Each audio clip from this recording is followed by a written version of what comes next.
우리가 새해를 맞이할 때 모든 사람들의 마음속에는 새해를 향한 소망이 있죠. 그죠? 그런데 지금 세상은 예전에 우리가 새해를 만날 때는 그야말로 새해 복 많이 받으세요 라는 인사가 굉장히 뭐라 그럴까 친근하게도 하고 또 그 인사를 하는 게 그렇게 낯설지 않았는데 요즘은 그런 인사를 하는 것 자체가 물론 우리가 습관적으로 그렇게 인사합니다만 우리 마음이 그렇게 흔쾌히 새해를 향하여 밝지 못합니다. 여러분 왜 그렇습니까?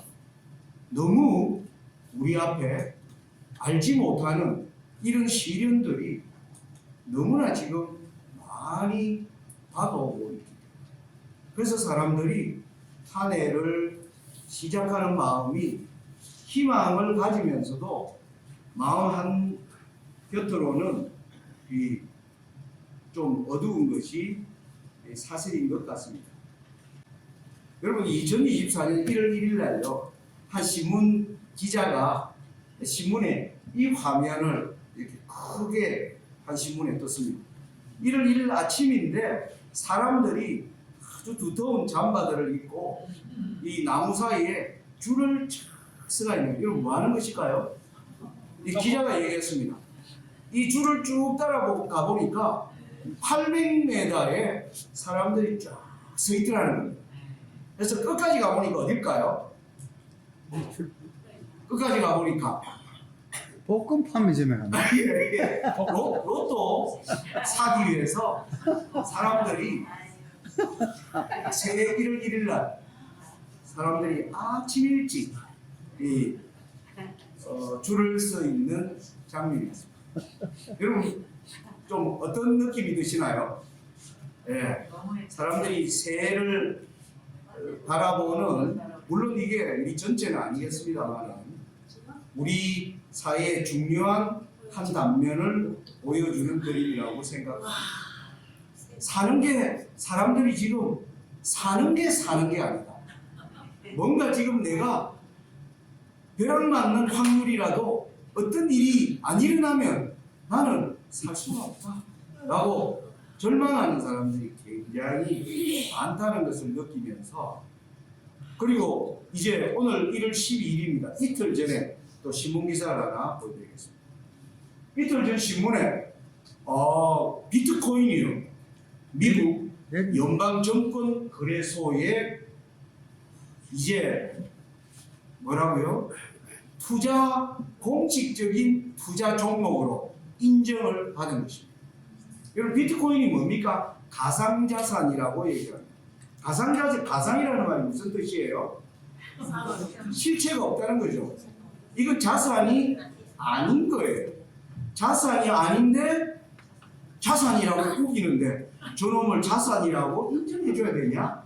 이 고민을 2008년에 비트코인이 나왔습니다. 올해 16년째 되는데 16살 때는 새해 1월 10일 날 드디어 세계에서 주식시장으로 가장 뛰어난 미국 금융증권거래위원회에서 비트코인은 이제 현물자산과 같이 인정받는다 하자 비트코인 값이요 우리나라 돈으로 6,472만 5천원이 되어버립니다.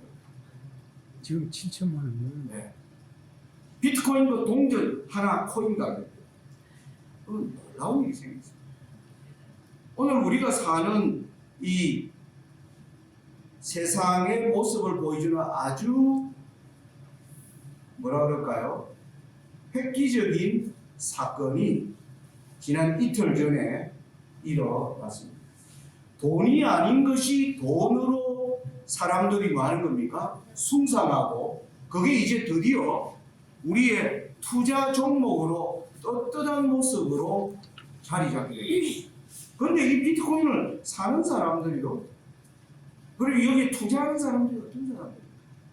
여러분 여기 한 자료를 보면 여러분 여기 자료를 보시면 제가 여기 동그라미 친 2020년 여러분 2020년이면 세상에 지금 어떤 일이 일어날 때입니까? 코로나가 시작돼 가지고 전 세계에 막 코로나가 막 확장될 당시입니다. 여기 오른편에는 사람 숫자입니다. 매일매일 하루에 50만, 40만, 50만이 감염되고 하루에 뭡니까? 수천 명이 죽어가는 그때예요. 그런데 주식값은 폭등하기 시작하는 겁니다. 우리나라 주식값도 폭등하고 미국의 SP 주가도 막 폭등하는 것입니다. 여러분, 저와 여러분이 사는 세상이 얼마나 비정상인가. 여러분, 곳곳에서 지금 회사가 문을 닫고 사람들이 갈 곳이 없어지고 전부 죽겠다고 아우성치는데 여러분, 자산 시장이 막 폭발하는 것입니다. 그런데 이런 시장에 뛰어든 사람들이 특징이 뭐냐면 전부 어떤 사람들이에요? 영끌, 비투. 이거 무슨 뜻인지 알죠? 영끌이 무슨 뜻입니까? 영차. 영차입니다. 네, 영차 끌자. 네, 감사합니다, 우리 이봉희 집사님. 네, 우리가 일반상 영끌은 영혼까지 끌어서 뭐한다? 내가 한번 내 인생에 뭘 터뜨리기 위해서, 대박을 터뜨리기 위해서 내 온 영혼을 끌어서 거기에 뛰어드는데, 여러분, 자기 돈으로 하는 게 아니고 뭐를 투자한다는 겁니까? 네, 빚으로 투자하는 이 세상이 지금 세상에 아주 압도적인 모습. 베드로후서에 보면 3장 3절로 7절에 이런 말씀이 있습니다. 제가 한 절 읽고 여러분들이 한 절 읽고 그렇게 읽어보겠습니다. 먼저 이것을 알지 말세에 기롱하는 자들이 와서 자기의 정욕을 쫓아 행하며 기롱하여 가로되 주의 강림하신다는 약속이 어디 있나요? 조상들이 잘 후로부터 만물이 처음 창조될 때와 같이 그냥 있다 하니 이는 하늘이 예적부터 있는 것과 땅이 물에서 나와 물로 성립한 것도 하나님의 말씀으로 된 것을 저희가 불어 잊으려 하니로다. 이로 말미암아 그때 세상은 물의 능침으로 멸망하였으되 이제 하늘과 땅은 그 동일한 말씀으로 불사르기 위하여 간수하신 바 되어 경건치 아니한 사람들의 심판과 멸망의 날까지 보존하여 두신 것입니다. 아멘. 여러분, 성경이 말하는 오늘날에 우리는 지구를 어떻게 이해하고 바라봐야 하는가 하는 것입니다. 오늘 지구 안에 살아가는 사람들은 전부 대부분이 기롱하면서 정욕을 쫓아 행하는 사람들이 가득 차 있는 세상입니다. 전부 뭐 하는 겁니까? 자기의 욕망을 따라 사람이 살아야 하는 도덕적, 윤리적 가치 기준이 모든 사람들의 살아가는 것의 가장 높은 목표가 아니고 사람들이 뭘 따라 산다는 겁니까? 자기의 욕망과 자기 좋은 걸 따라 말세가 되면 모든 사람들이 그렇게 따른다. 근데 이 사람들이 따르면서 뭐라고 하는 게 4절에 보니까 하나님이 온다는 그런 약속이 어디 있냐? 누가 그걸 믿어? 이렇게 하면서 사람들이 자기의 길을 따라간다. 오늘 세상이 얼마나 비정상적으로 돌아가는가 그 마음속에 하나님이 그 원인을 아주 콕 집어서 잘 말하고 있습니다. 하나님이 말씀하신 모든 것을 조롱하면서 그리고 하나님이 주신 수많은 증거가 있음에도 불구하고 그 증거의 앞에 겸손하게 자신을 낮추는 것이 아니라 자기가 가진 욕심을 그대로 가지고 뭐예요? 사는 세상이 지금 말세의 모습입니다. 그러면서 하나님이 그런 세상을 뭐라고 얘기했느냐 하면 6절에 이렇게 해요.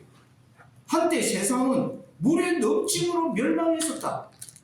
그런데 하나님이 물의 넘침으로 사람들을 완전히 죽이지 않았습니다. 그때 하나님을 신실히 믿는 소수의 사람들로 하나님은 이 지구의 생명이 연장되도록 하셨는데 우리는 그 후예로 지금 살고 있는 것입니다. 그런데 7절 여러분 다시 한번 보겠습니다. 이제 하늘과 땅은 그 동일한 말씀으로 불사르기 위하여 어디였다? 간수하신다.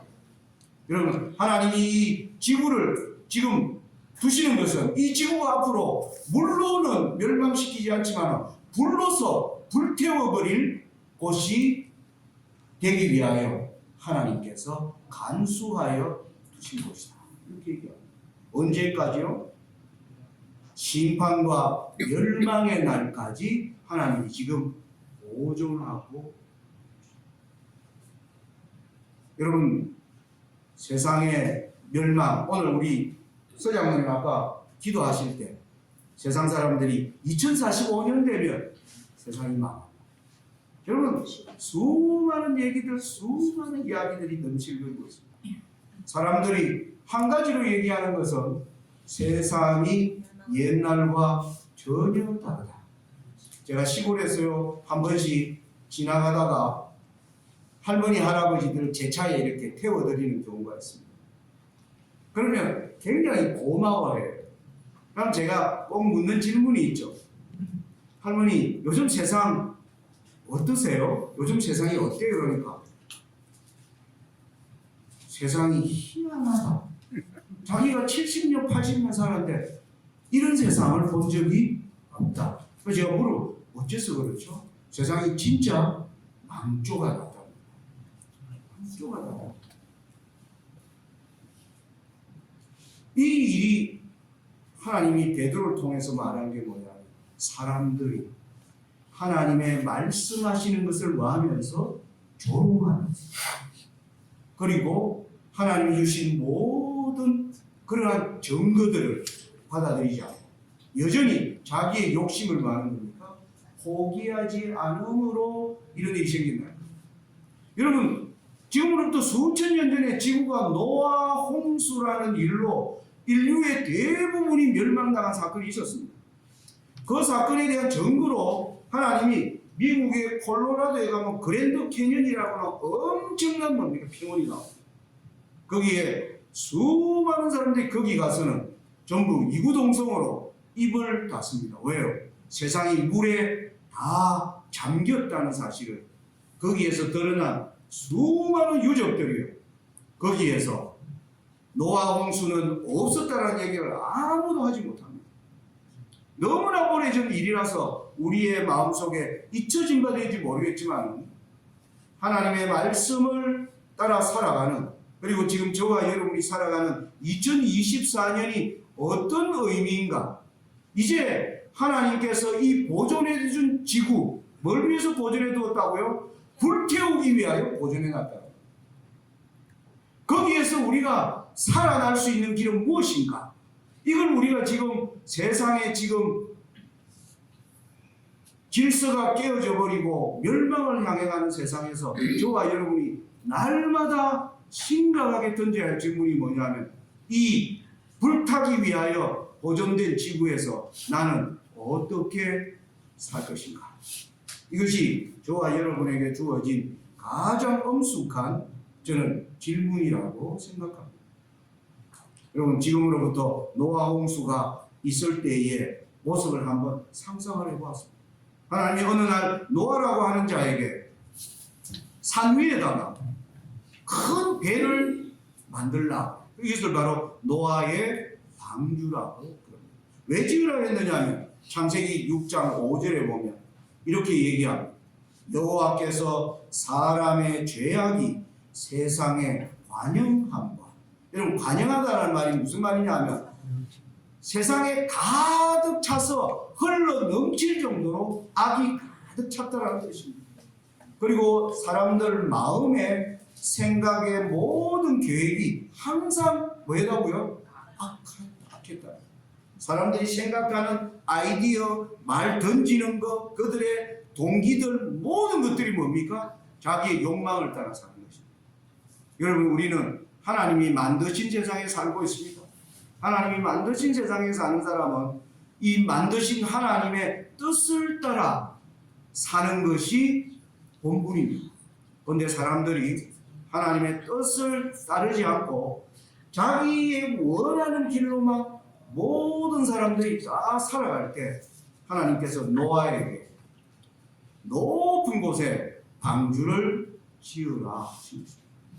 그러면서 노아에게 이 방주 짓는 방법을 얘기합니다. 방주를 지으면 어떻게 할 것인가 13절에 보면 이렇게 나옵니다.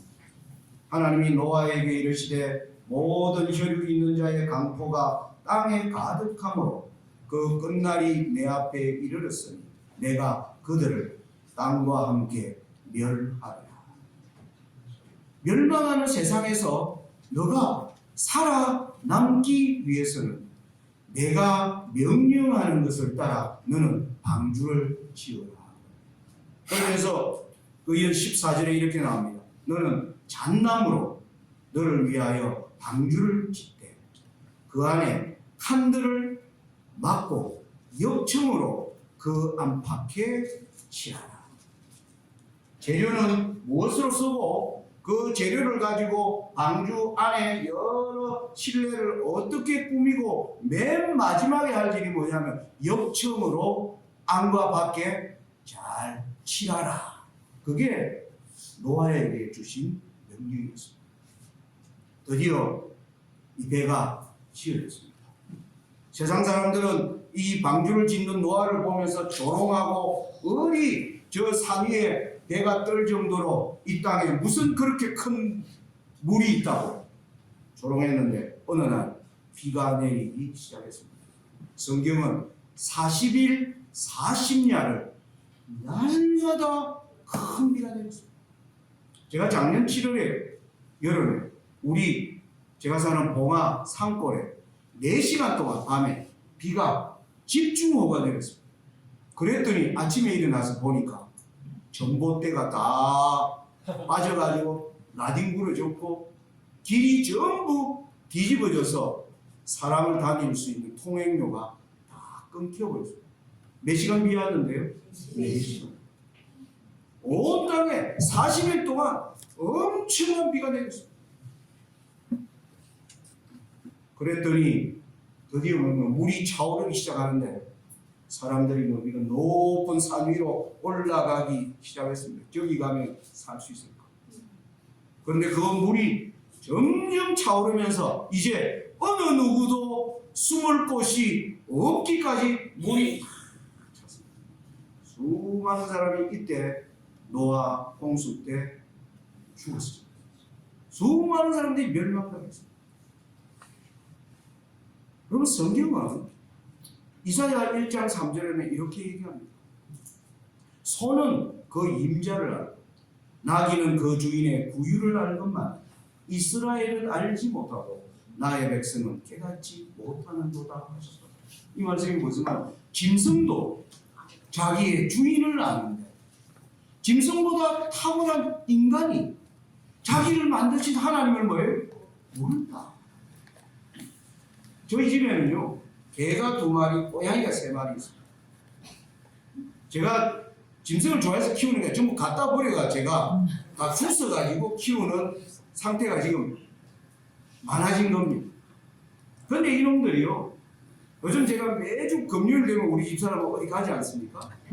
그러니까 일요일 나오는 거 지금 계속 한 8개월 반복을 했거든요. 이제 얘들이 알아요.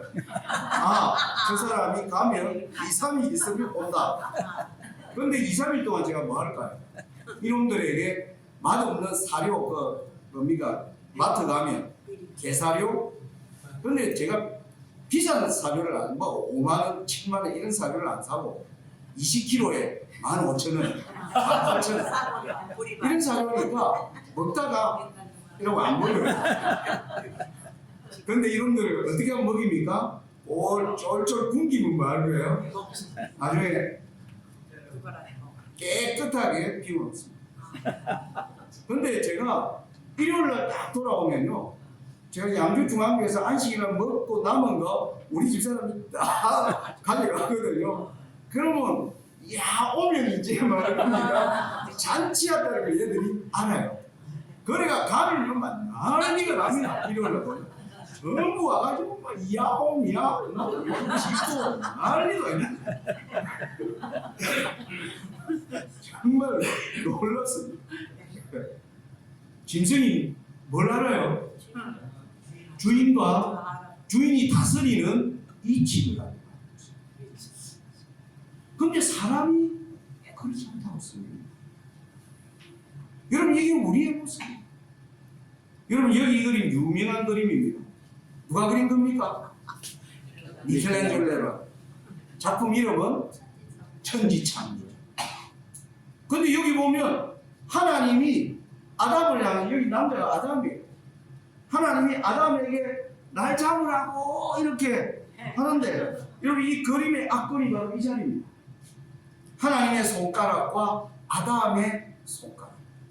여러분 좀 확장해서 보면 이렇습니다. 하나님은 어떻게 해요? 이렇게 하는데 아담은 뭐예요? 내렸어. 아담의 심정은 어떤 자세입니까? 별로 잡고 싶지 않아요. 하나님은 뭐 하라고 하는데? 잡아라. 잡으라고 해요.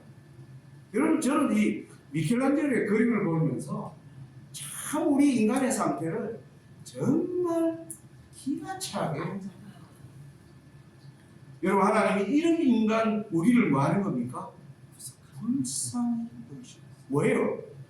저와 여러분이 살아가는 지구가 왜 지금 보존되어 있는가? 불타기 위하여 보존되어 있기 때문에 그 지구를 살아가는 하나님의 뜻을 알지 못하고 살아가는 저와 여러분을 위하여 하나님께서 어떠한 마음으로 우리를 지금 바라보고 계십니까? 여러분 레위기 26장 14절로 17절에는 하나님이 드디어 세상을 멸할 때가 가까워왔다는 것을 알리는 신호가 있습니다. 그게 레위기 26장 14절부터 17절의 말씀인데 제가 한 절 읽고 여러분들이 한 절 읽겠습니다. 그러나 너희가 내게 청종치 아니하여 이 모든 명령을 준행치 아니하며 나의 계례를 취하며 나의 법을 싫어하여 나의 뜻을 지키지 아니하며 나의 언약을 배반할진대 내가 이같이 너희에게 행하리니 곧 내가 너희에게 놀라운 재앙을 내려 해병과 열병으로 눈이 어둡고 생명이 쇠약하게 할 것이요 너희의 파종은 헛되리니 너희의 대적이 그것을 먹을 것이며 내가 너희를 치리니 너희가 너희 대적에 앗고 너희를 미워하는 자가 너희를 다스릴 것이며 너희는 쫓는 자가 없어도 도망하리라. 예, 여기 이 말씀을 보면 하나님이 인간에게 신호를 주는 게 있습니다. 너희가 나를 싫어하고 내 명령대로 살기를 정말 싫어하면 이제 나도 너희를 뭐 하겠다? 버리겠다는 그 신호로 보내는 게 여기 보니까 폐병과 열병을 보내고 그리고 너희의 대적이 그것을 먹을 것입니다. 전쟁이 일어나서 적군이 와서 우리의 먹을 것을 다 먹는다는 거예요. 그 다음에 그리고 너희의 파종이 헛되리라. 농사를 지어도 먹을 것이 없는 기근이 온다는 거예요. 그러면서 17절에 너희를 미워하는 자가 너희를 다스릴 것이다. 네 가지 재앙을요 하나님이 신호로 보내시겠다고 얘기합니다. 이게 에스겔 선지자는 이걸 받아서 이렇게 얘기합니다. 21절에 주 여호와께서 가라사대 내가 나의 네 가지 중한 벌 하나님이 인간에게 주는 네 가지 중한 벌이 있습니다. 곧 칼과 전쟁입니다. 기근과 싸나운 짐승과 온역을 예루살렘에 함께 내리겠다.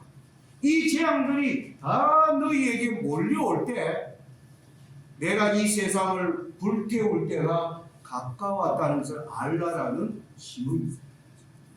여러분 바로 여기 보니까 네 가지 중한벌이 칼과 기근과 싸나운 짐승과 온역을 보낸다는데 여러분 여기서 어려운 게 칼은 여러분 어렵잖아요. 칼은 전쟁을 나타냅니다. 기근은 사람들이 먹을 양식이 없는 상태를 나타내고 온역은 전염병을 나타냅니다. 그럼 사나운 짐승은 무슨 뜻일까?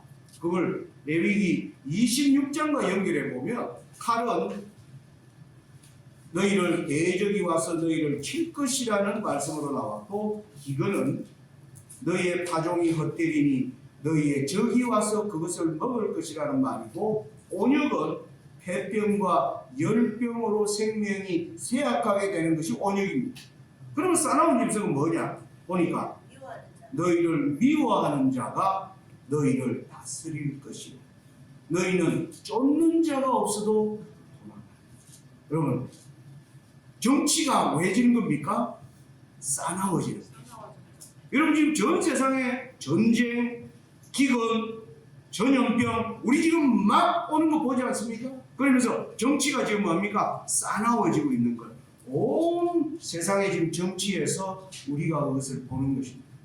이 모든 것들이 일어나는 신호는 뭐라고요? 너희가 나를 싫어하므로 나도 너희를 뭐 하겠다? 버리겠다는 신호가 하나님이 오래전에 말씀하신 그 일들이 지금 2024년을 살아가는 우리에게 본물처럼 닥치는데 우리가 살고 있는 것입니다. 그러므로 하나님은 얘기합니다. 그가 하나님의 천사를 보내서 이렇게 얘기합니다. 그가 큰 음성으로 가로되 하나님을 두려워하며 그에게 영광을 돌리라. 이는 그의 심판하실 시간이 이르렀으니 하늘과 땅과 바다와 물들의 근원을 만드신 이를 경배하라. 여러분, 세상을 만드신 하나님 앞에 지금 우리가 두려워해야 하는 것입니다. 하나님, 어떻게 우리를 위하여 살 길을 마련해 놓으셨는가? 사랑이 많으신 하나님은 어떻게 살 길을 마련했는가? 우리가 아까 노아가 내가 이 땅을 다 물로 멸할 테니까 너는 방주를 지어라. 그래서 노아가 뭐 하는 겁니까? 시키는 대로 그대로 합니다. 잣나무로, 그리고 안에 하나님이 말한 대로 안을 꾸미고요. 극과 밖을 역청으로 칠합니다. 22절에 이렇게 이야기합니다. 22절 한번 읽어볼까요? 같이 시작. 노아가 그와 같이 하되 하나님이 자기에게 명하심대로 다 준행하였더라. 예, 노아가 하나님이 시키신 대로요 했습니다. 드디어 사람들이 다 죽고요. 온 세상이 물천지가 된 겁니다. 이 방주가 떠내려가면서 아무리 인간이 잘 만들었어도 방주가 깨지고 무너질 수밖에 없는 상황이었습니다. 그런데 하나님이 노아가 하나님 시키는 대로 하는 노아에게 하나님이 피할 길을 마련해 주십니다. 산들만으로 둘러싸인 곳으로 하나님이 방주를 인도해 줍니다. 이걸 구조화 선지자 105페이지에 엘렌 지 화이트는 이렇게 얘기합니다. 여호와께서는 당신의 능력을 보호하신 일군의 산들로 보호된 한 지점에 방주를 또 들어가게 하셨다. 방주가 그 거대한 태평양 대서양에서 헤매고 다니지 않도록 높은 산들로 이루어진 그쪽으로 뭡니까? 하나님이 방주를 거기로 들어가도록 인도하십니다. 이 산들은 서로 조금밖에 떨어져 있지 않았으므로 방주는 이 조용한 안식처 안에서 움직였으며 더 이상 끝없는 대양으로 떠돌아다니지 않았다. 여러분, 이 일이 주는 교훈이 뭐냐면 여호와의 말씀을 자세히 듣고 내가 행하라 한 것을 너희는 뭐하라? 지켜 행하는 자. 하나님이 그 경랑의 파도 속에서 살 길을 마련해 주신다. 저는 2024년을 살아가는 저와 여러분의 마음속에 이와 같은 정신이 지금 충만하게 있어야 될 것입니다. 이사야 55장 6절로 7절에 이렇게 얘기합니다. 너희는 여호와를 만날 만한 때에 찾으라. 가까이 계실 때에 그를 부르라. 악인은 그 길을, 불의한 자는 그 생각을 버리고 여호와께로 돌아오라. 그리하면 그가 긍휼히 여기시리라. 우리 하나님께 나오라. 그가 널리 용서하시리라. 여러분, 최근에 2020년에 여러분 한 사진, 이 사진 보신 적 있으십니까? 이 사진은 한 남자가 자기 부인과 함께 마지막 세상을 떠나면서 찍은 사진이 2020년 1월달에 코로나로 온 세상이 몸살을 앓고 있을 때 이 사진을 워싱턴 포스트에서 아주 대대적으로 뉴스에 보도한, 이게 뭐냐면 남편과 아내가 미국 사람입니다. 아내가 남편을 데리고 스위스로 갑니다. 스위스에는 여기 보면 디그니타스라고 하는 기관이 있어요. 그 기관은 뭐냐면은 불치병을 앓는 자가 죽고 싶을 때 가족이 와서 죽도록 도와줄 수 있는 장소가 디그니타스라고 합니다. 여기에 남편과 함께 가는 거죠. 이 남편이 67살이었는데 남편이 치매에 걸려가지고 이제 의사가 한두 달 있으면 아무것도 기억 못할 아주 굉장히 악성 치매로 발전된다 하자 남편이 아내에게 여보, 나 그렇게 험한 모습 보이고 살고 싶지 않다. 날 좀 죽게 해줘. 근데 미국에는 죽는 걸 도와주면 뭐 하는 겁니까? 잡혀 들어가. 우리나라도 마찬가지입니다. 그런데 스위스에 가면 스위스는 그 기관을 두고 그 안에서 그걸 하면 합법적으로 인정받는 곳에 남편을 데리고 갔어요. 독이 들어있는 주스를 남편에게 건네는 마지막 장면입니다. 그 아내가 이렇게 글을 썼습니다. 2020년 1월 스위스 지리의 디그니타스 미소설가 에이미 블룸은 남편 브라이언의 옆에 앉아 그의 숨소리에 귀 기울였다. 약물을 스스로 마신 남편의 숨소리는 고르게 변했고 이내 마지막 숨을 뱉었다. 나중에 아내 에이미는 이렇게 회고하다. 그의 존재를 느끼는 감각을 잊어버리기라도 할 것처럼 시선과 손을 그에게서 떼지 못했다. 여전히 잠들 때마다 그의 숨소리가 들리는 것 같다. 그럼 이게 잘못된 죽음입니다. 이 두 부분은요 철저한 무신론자입니다. 그런데 무신론자도 하나님을 인정하지 않는 자도 피하지 못하는 것이 뭡니까? 죽음이에요. 죽음은 두려운 것입니다. 모든 사람들 앞에 우리가 어떻게 삶을 살고 우리의 삶을 어떻게 마무리 지을 것인가?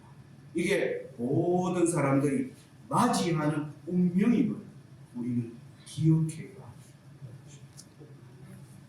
여러분, 역정으로 그 안팎에 치라. 그럼 무슨 의미일까?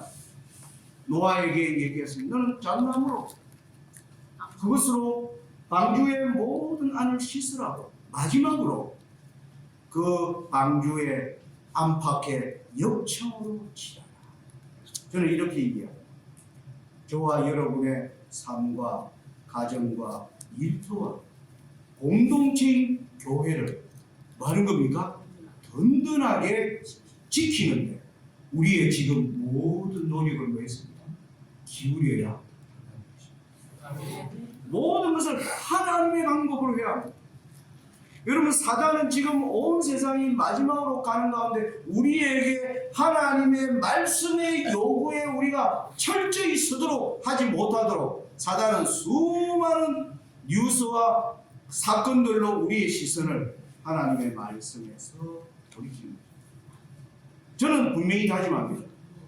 우리가 이 마지막에 살아나는 건 뭡니까?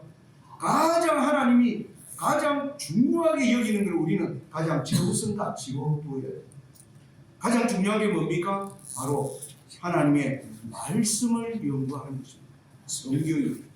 디모데후서 3장 13절부터 15절 제가 한 절 읽고 여러분들이 한 절 읽고 하겠습니다.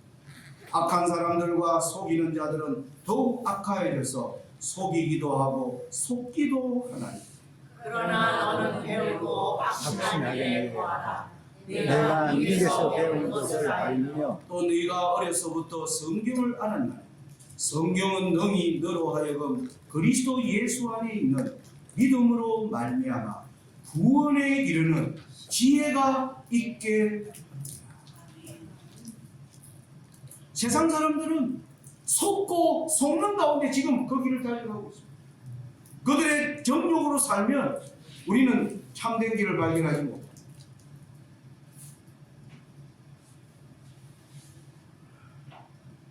사도 바울은 우리에게 얘기합니다. 너가 어려서부터 성경을 여러분, 하나님께서 우리에게 이 성경 말씀이 노아가 하나님이 주신 명령을 따라 실행했을 때 하나님이 그 경랑의 물결 속에서 그 방주를 보호하신 거죠. 성경이 주는 말씀을 그 어느 때보다 갈급한 마음으로 받아들이는 그 길만이 안전한 길임을 여러분 기억하게 되십니다. 그 길에 굳게 서는 저와 여러분들이 되시길 바라면서 말씀을 아멘. 아멘.